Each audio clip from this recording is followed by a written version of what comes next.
Good morning student. कैसे हो आप सब लोग? आई होप सब स्वस्थ हो, हेल्थी हो। विवेकानंद पब्लिक स्कूल से अब अपन बात करेंगे कक्षा 11 हिंदी माध्यम जीव विज्ञान के लिए।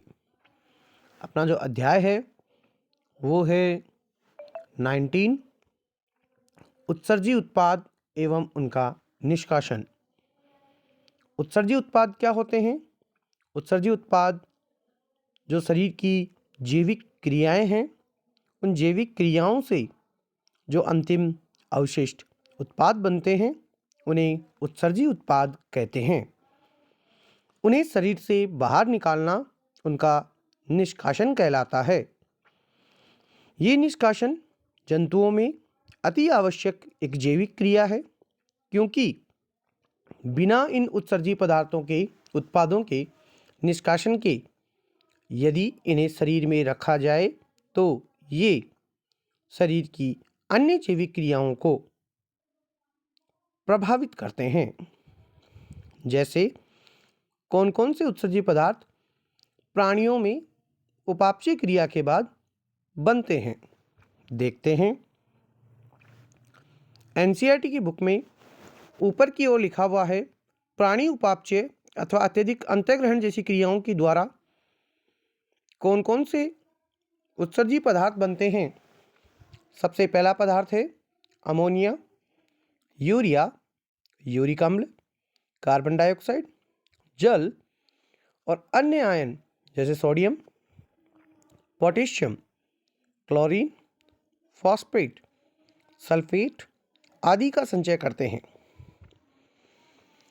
प्राणियों द्वारा इन पदार्थों का पूर्णतः या आंशिक रूप से निष्कासन आवश्यक है, जो अपन पहले ही कह चुके हैं कि अगर इनका आप निष्कासन ना करेंगे तो ये उत्सर्जी उत्पाद शरीर की अन्य जैविक क्रियाओं को प्रभावित करेंगे। इस अध्याय में आप इन पदार्थों द्वारा ही विशेष रूप से साधारण नाइट्रोजनिक अवशिष्ट पदार्थों के निष्कासन का अध्ययन करेंगे। आप अन्य जो आयन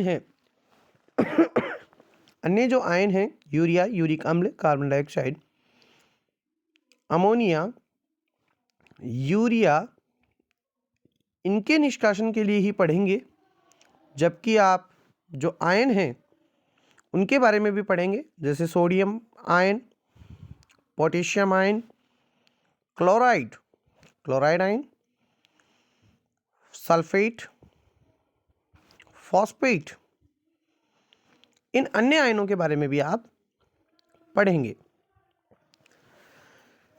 याद रहे, प्राणियों द्वारा उत्सर्जित होने वाले नाइट्रोजनिक अपशिष्ट में मुख्य रूप से अमोनिया, यूरिया और यूरिक अम्ल का ही आप अध्ययन कर पाएंगे। ये रहा अपना जो अगला पैराग्राफ है। इनमें अमोनिया सर्वाधिक टॉक्सिक है व इसके निष्कासन के लिए अत्यधिक जल की आवश्यकता होती है। इसलिए अमोनिया को सदैव जलीय जीव ही निष्कासित कर पाते हैं। अमोनिया सर्वाधिक आविष है, टॉक्सिक है, मतलब जहरीली है, विशाल है, जो विषैली है। इसके निष्कासन के लिए अत्यधिक जल की आवश्यकता होती है। यूरिक अम्ल कम आविष और जल की कम मात्रा के साथ निष्कासित किया जाता है। अगला पैराग्राफ, अमोनिया के उत्सर्जन की प्रक्रिया को अमोनिया उत्सर्जी प्रक्रिया, इसके उदाहरण हैं मछलियां, वो भी अस्थिल, उभयचर, जलीय कीट अमोनिया उत्सर्जी प्रकृति के होते हैं। अमोनिया की सरलता से घुलनशील है, इसलिए आसानी से अमोनिया आयनों को रूप में शरीर की सतह या मछलियों के क्लोम की सतह से मिश्रण द्वारा उत्सर्जित हो सकते हैं। अमोनिया उत्सर्जित वाले प्राणियों को अमोनिया उत्सर्जी या अमोनोटैलिक कहते हैं। इसी प्रकार यूरिया उत्सर्जित वालों को यूरिया उत्सर्जित कहते हैं। इसी प्रकार यूरिक अम्ल के उत्सर्जन वालों को यूरिकोटैलिक या यूरिक अम्ल उत्सर्जित कहते हैं। ये 1 नंबर बिंदु है, 2 नंबर बिंदु है और 3 नंबर बिंदु है।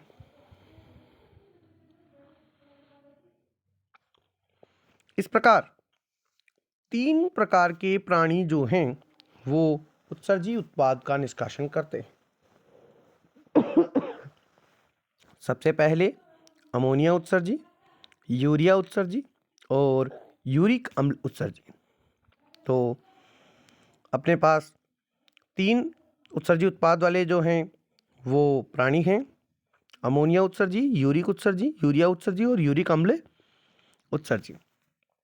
ध्यान रहे, ये जो अमोनिया उत्सर्जी हैं वो हैं अस्थिल मछलियाँ, और यूरिया जो है वो है स्तनधारी मानव, स्थलीय उभयचर, समुद्री मछलियाँ, और यूरिक अम्ल होते हैं सरीसृप, छिपकली, सर्प, पक्षियाँ, स्थलीय घोंघे तथा कीट। इस प्रकार से आप 3 अलग अलग प्राणियों के बारे में पढ़ सकते हैं, अमोनियोटैलिक, यूरियोटैलिक और uricotelic. 1 number, 2 number and 3 number. ठीक है स्टूडेंट, इस प्रकार आप एक बार उत्सर्जी उत्पादकों के निष्कासन का सामान्य परिचय ले। ठीक है, पढ़ें आप लोग।